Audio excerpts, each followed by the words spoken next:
Welcome to Spark's perspective of the Big Book. Normally, in a one-on-one situation, when you first open the book, you'll notice that there's blank pages. This is an indication of what we know about sobriety before reading this book. On my first page, I've written in the words, "What Sparks wants doesn't matter. It is not about me anymore." When I was writing that, it was my first realization that it was always me trying to obtain the things that I thought would make me happy that kept screwing me over and over again. And I needed to change my perspective from self to others. On the next title page, Alcoholics Anonymous, I have written in a prayer which I read every time when I open up this book. The prayer is called the set-aside prayer. It says, "God, please enable me to set aside everything I think I know for an open mind and a new experience.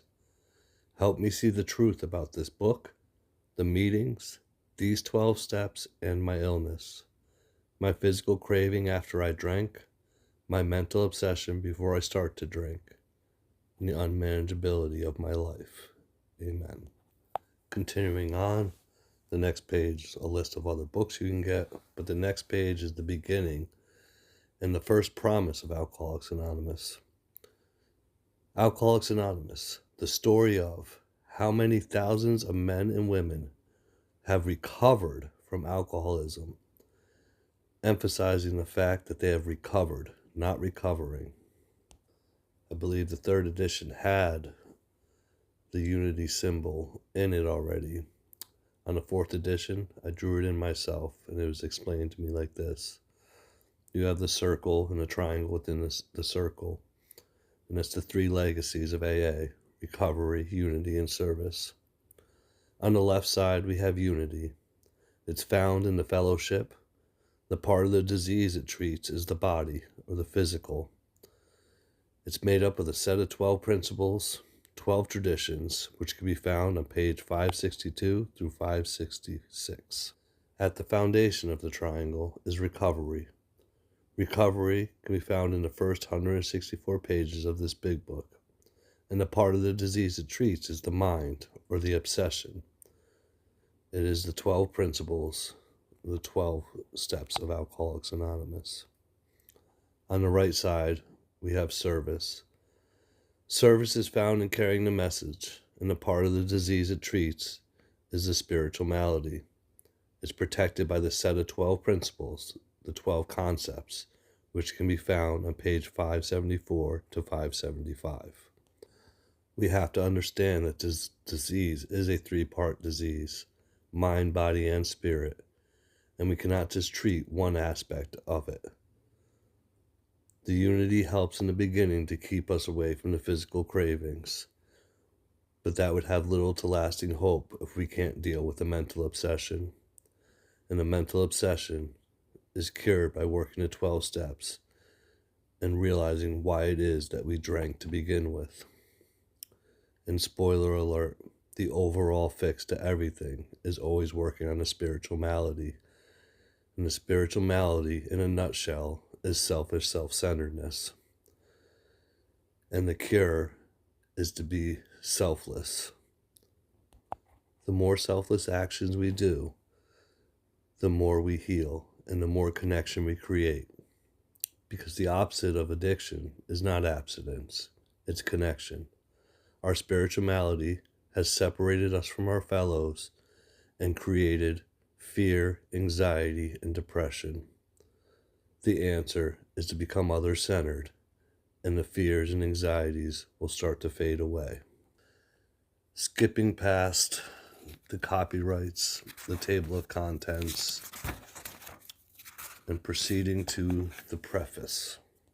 Preface, Roman numeral, page 11. A lot of step 2 can be found in the preface and the forewords to the big book. It's testimonial of how well this program has worked over the years since it began. page Roman numeral 11, Preface.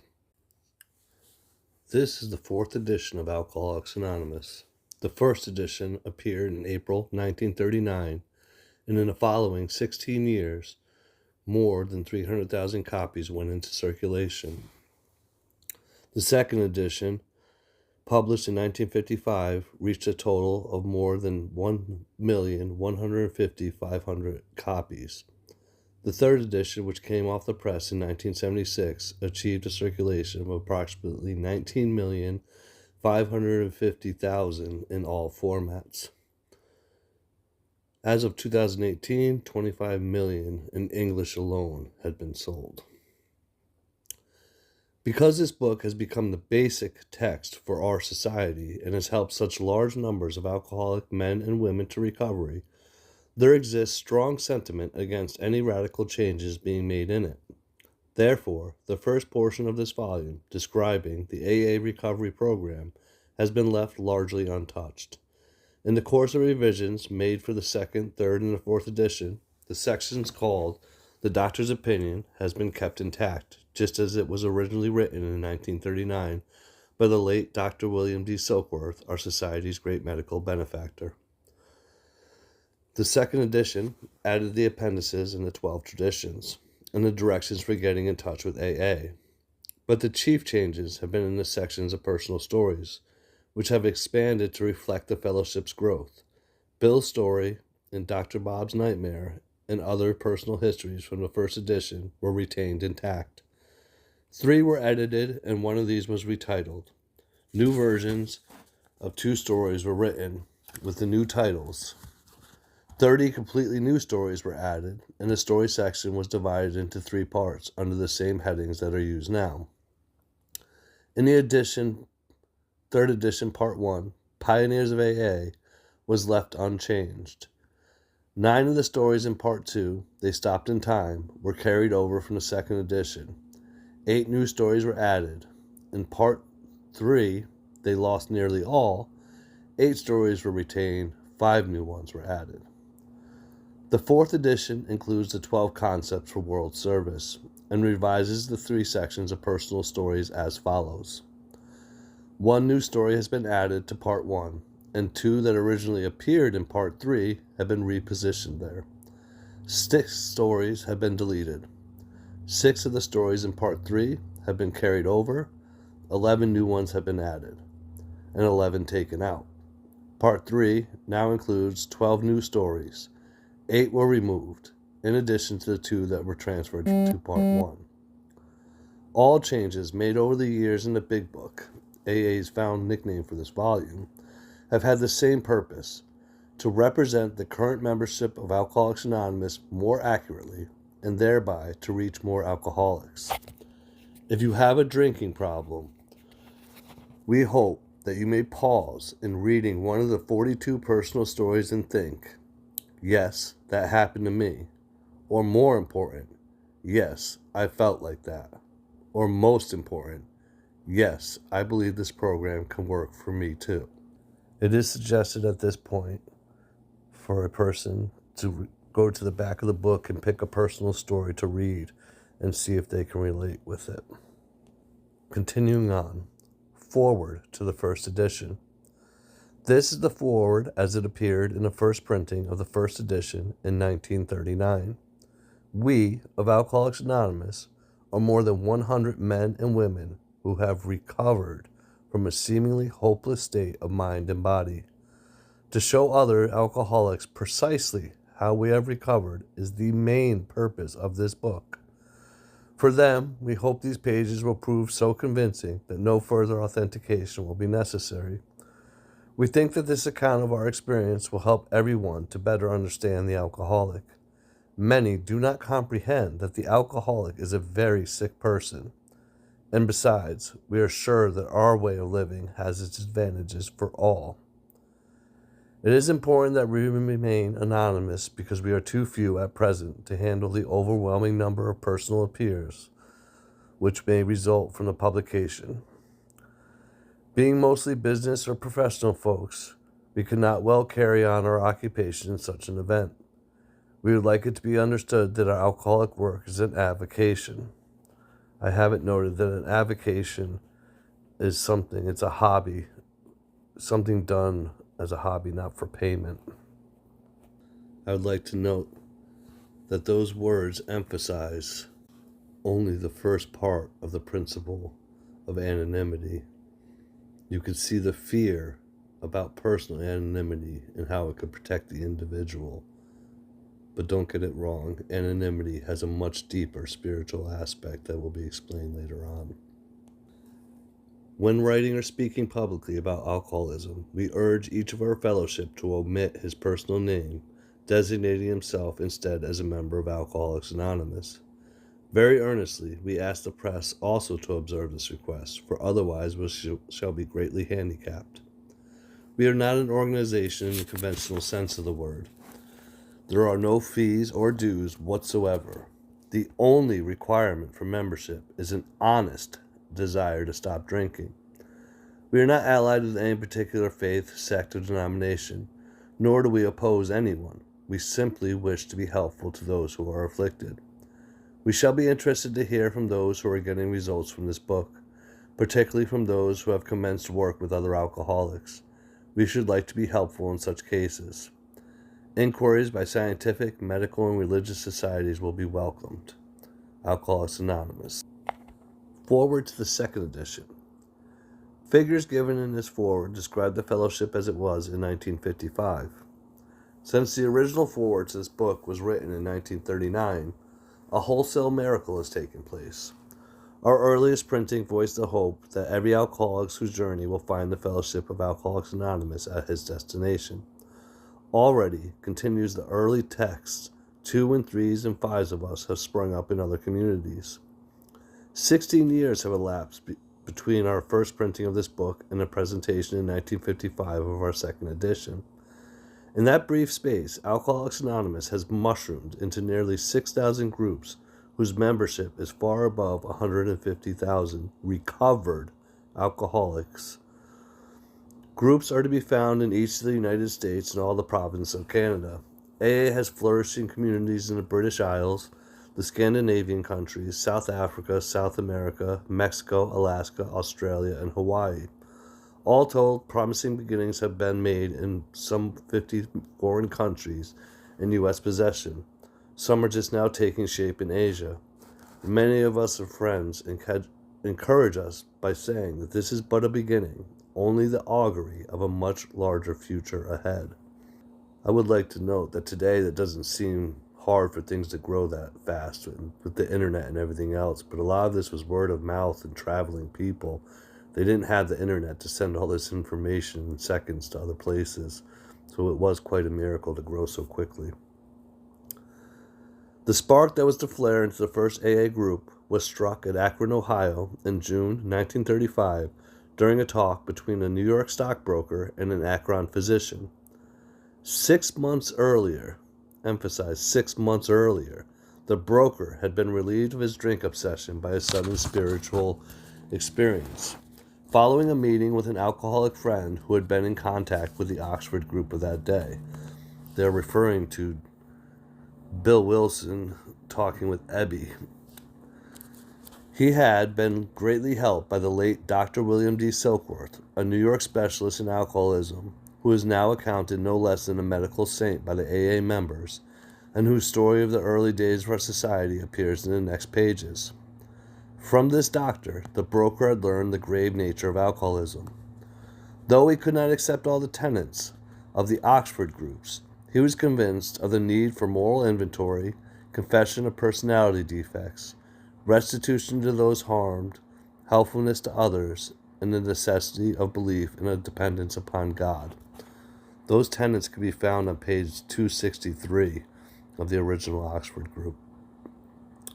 Prior to his journey in Akron, the broker worked hard with many alcoholics in the theory that only an alcoholic could help an alcoholic, but he had succeeded only in keeping sober himself. The broker had gone to Akron on a business venture which had collapsed, leaving him greatly in fear that he might start drinking again. He suddenly realized that in order to save himself, he must carry his message to another alcoholic. That alcoholic turned out to be the Akron physician. This physician had repeatedly tried spiritual means to resolve his alcoholic dilemma, but had failed. But when the broker gave him Dr. Silkworth's description of alcoholism and his hopelessness, the physician began to pursue the spiritual remedy for his malady with a willingness he had never before been able to muster. He sobered, never to drink again, up to the moment of his death in 1950. This seemed to prove that one alcoholic could affect another as no non-alcoholic could. It also indicated that strenuous work, one alcoholic with another, was vital to permanent recovery. I'd like to point out that Dr. Bob had already been attending the Oxford group, which was a very religious-based program.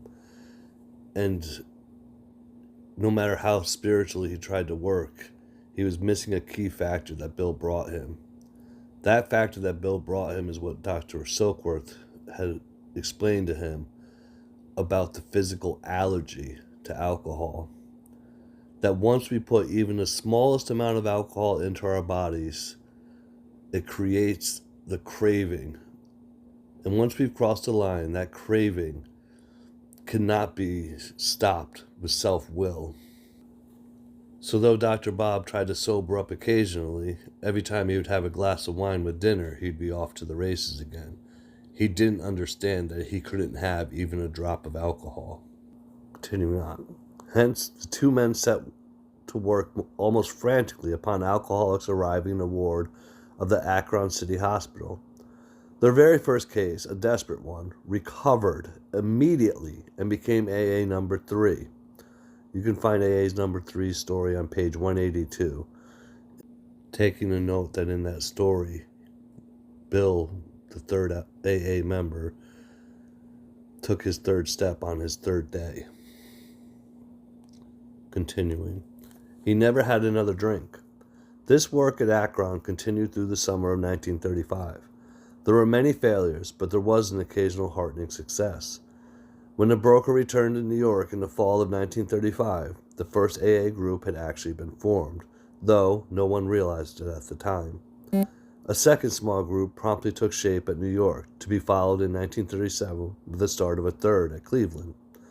Besides these, there were scattered alcoholics who had picked up the basic ideas in Akron or New York and were trying to form groups in other cities. By late 1937, the number of members having substantial sobriety time behind them was sufficient to convince the membership that a new light had entered the dark world of alcoholics. It was now time, the struggling groups thought, to place their message and unique experience before the world. This determination bore fruit in the spring of 1939 by the publication of this volume. The membership had then reached about 100 men and women. The fledgling society, which had been nameless, now began to be called Alcoholics Anonymous from the title of its own book. The flying blind period ended, and the AA entered a phase of its pioneering time. With the appearance of the new book, a great deal began to happen. Dr. Harry Emerson Fosdick, the noted clergyman, reviewed it with approval. In the fall of 1939, Fulton Orsler, the editor of Liberty, printed a piece in the magazine called Alcoholics and God. This brought a rush of 800 frantic inquiries into the little New York office, which meanwhile had been established. Each inquiry was painstakingly answered. Pamphlets and books were sent out. Businessmen traveling out of existing groups were referred to these prospective newcomers. New groups started up, and it was found, to the astonishment of everyone, that AA's message could be transmitted in the mail as well as by word of mouth. By the end of 1939, it was estimated that 800 alcoholics were on their way to recovery. In the spring of 1940, John D. Rockefeller, Jr., gave a dinner for many of his friends to which he invited AA members to tell their stories.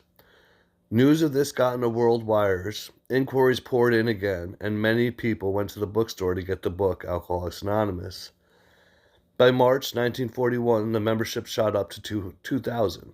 Then, Jack Alexander wrote a feature article in the Saturday Evening Post and placed such a compelling picture of AA before the general public the alcoholics in need of help really deluged us, which is overwhelmed. By the close of 1941, AA numbered 8,000 members. The mushrooming process was in full swing. AA had become a national institution. I will note that at the time, Jack Alexander was a reporter who used to go out and investigate charity groups and stuff, and oftentimes found flaw in them. Either, I don't know, they were embezzling money or they just weren't on the up and up. When he investigated AA, he realized that they seriously had no selfish motives, that they generally just wanted to help people. And when he conveyed that, for him to say that, for him to give homage to something, was a huge deal back then. Continuing on. Our society then entered a fearsome and exciting adolescent period. The test that it faced was this: could this large number of erstwhile erratic alcoholics successfully meet and work together? Erstwhile meaning former, so former erratic alcoholics. Would there be quarrels over membership, leadership, and money? Would there be striving for power and prestige? Would there be schisms, aka cliques, which would split AA apart? Soon, AA was beset by these very problems on every side and in every group. But out of this frightening and first disrupting experience, the conviction grew that AA had to hang together or die separately. We had to unify our fellowship or pass off the scene. As we discovered the principles by which the individual alcoholic could live, so we had to involve principles by which the AA groups and AA as a whole could survive and function effectively. It was thought that no alcoholic man or woman could be excluded from our society, that our leaders might serve but never govern, that each group was to be autonomous meaning independent, separate, subject to its own conscience. And there was to be no professional class of therapy.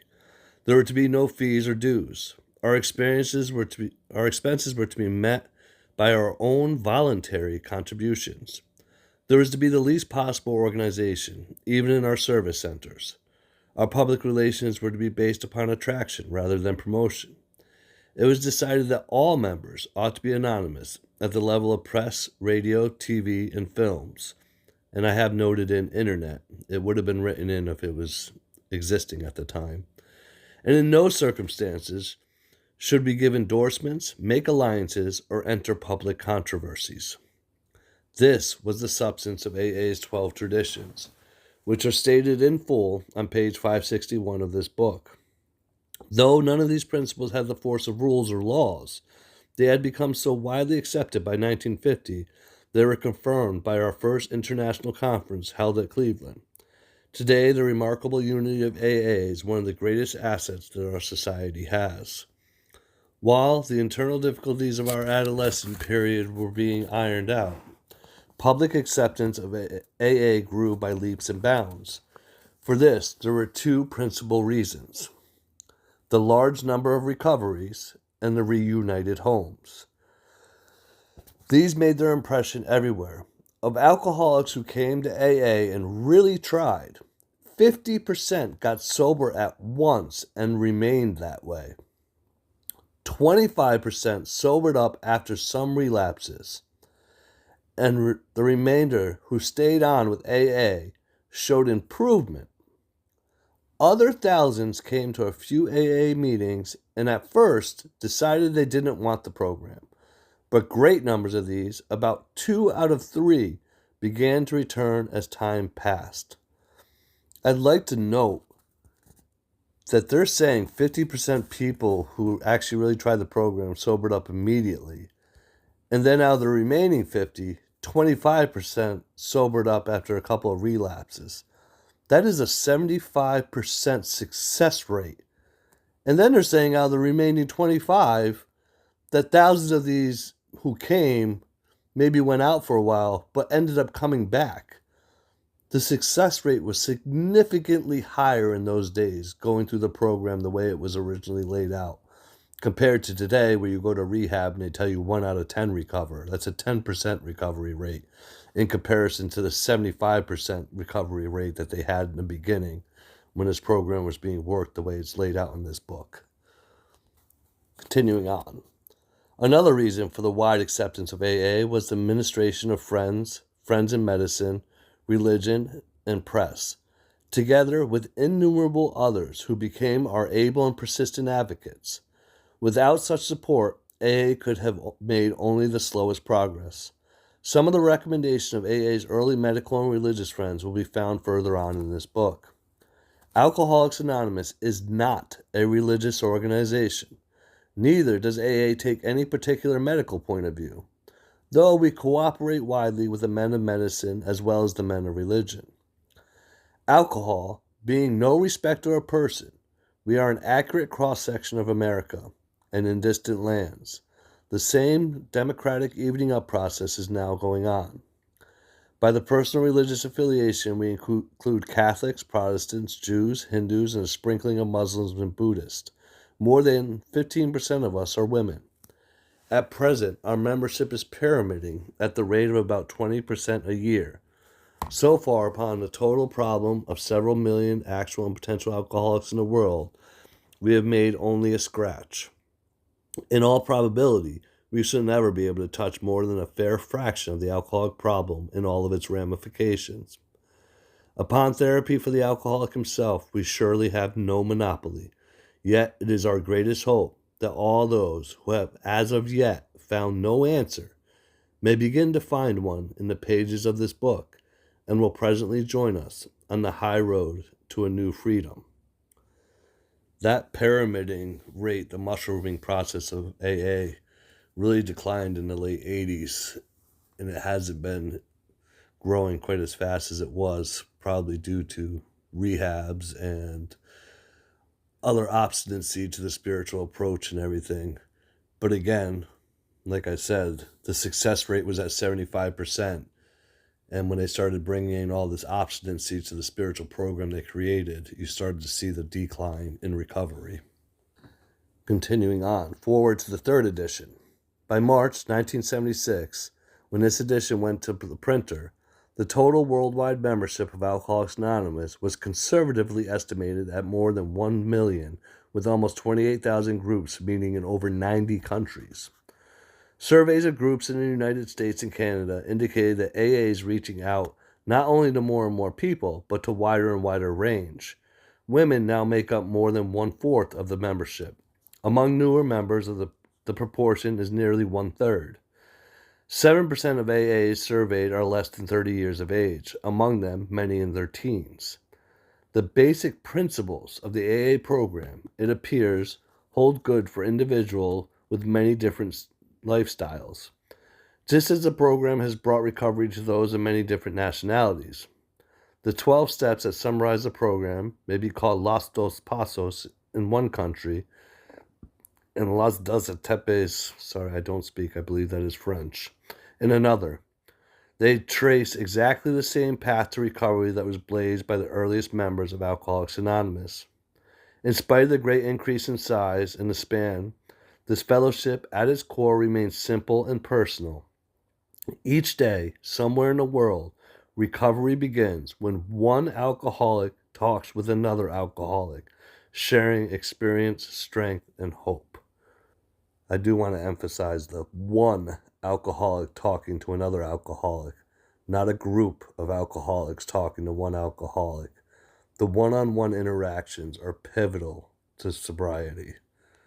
Continuing on, forward to the fourth edition. This fourth edition of Alcoholics Anonymous came off the press in November 2001, in the start of a new millennium. Since the third edition was published in 1976, worldwide membership of AA has just about doubled to an estimated 2 million or more, with nearly 100,800 groups meeting in approximately 150 countries around the world. Literature has played a major role in AA's growth, and a striking phenomenon of the past quarter century has been the explosion of translations of our basic literature into many languages and dialects.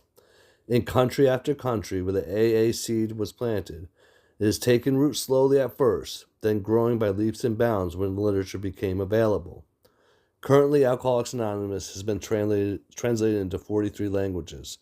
That number is much higher. Last I heard, we were up at like 80 something. As the message of recovery has reached larger numbers of people, it has also touched the lives of vastly greater variety of suffering alcoholics. When the phrase, "we are people who normally would not mix," page 17 of this book, was written in 1939, it referred to a fellowship composed largely of men and a few women, with quite similar social, ethnic, and economic backgrounds. Like so much of AA's basic text, those words have proved to be far more visionary than the founding members could have ever imagined. The stories added to this edition represented a membership whose characteristics of age, gender, and race and culture have widened and have deepened to encompass virtually everyone the first 100 members could have hoped to reach. I want to make the note that when you see AA gets translated into a new language and sent to like a country where they speak that language, the initial translation is only the first 164 pages and I believe Dr. Bob's Nightmare. And then once they could read all that and start to recover, then those specific cultures or countries start sending in their personal stories and they get added to the big book so it can help reflect more accurately the same cultural and everything else for more connection and relatability. So they usually send the first, like an abridged version of the translation, and then it grows from there. Continuing on. While our literature has preserved the integrity of the AA message, and I want to emphasize, literature has preserved the integrity of the AA message. For a long time in a lot of areas, I know where I'm from, the AA Big Book had been faded away from, and people weren't using the literature. They were just going by word of mouth.